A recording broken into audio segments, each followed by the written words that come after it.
नमस्कार मित्रांनो, आपली सुरक्षा रक्षक मंडळामध्ये आपलं स्वागत आहे। सध्याचा आपला विषय असा आहे की सध्या आपली खाकी वर्दी वगैरे चेंज होणार आहे।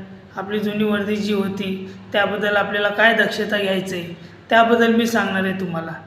आपण जेव्हा आपली खाकी वर्दी येणार आहे आपल्याला आणि आपलं जेव्हा खाकी वर्दी घेतल्याने आपले जुने जे युनिफॉर्म असतात ते जुने युनिफॉर्म आपण कुणाला देण्याच्या आधी किंवा स्क्रॅप करताना देण्याच्या आधी एक गोष्ट लक्षात ठेवणे खूपच गरजेचे। त्यामुळे काय अनधिकृत त्याचा वापर होऊ नये, चुकीचा मार्ग वापर केला आपल्या बोर्डाचं नाव खराब होऊ नये यासाठी आपण स्वतः दक्षता घेतली पाहिजे।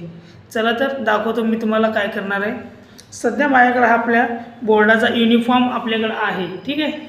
आपला जो युनिफॉर्म असतो त्यामधले आपल्याला एक महत्त्वाची गोष्ट अशी आहे की जो आपला जो लोगो दिलेला आहे हा सुरक्षा मंडळाचा लोगो तो आपण कुणाला देण्याच्या आधी किंवा स्क्रॅप करताना टाकून देताना यावेळेस आपल्याला हा लोगो काढून टाकायचा आहे, जेणेकरून कोणी याचा गैरवापर करेल, चुकीच्या मार्गाने चोरीच्या उद्देशाने नाव कोणाचं खराब होईल आपल्या बोर्डाचं।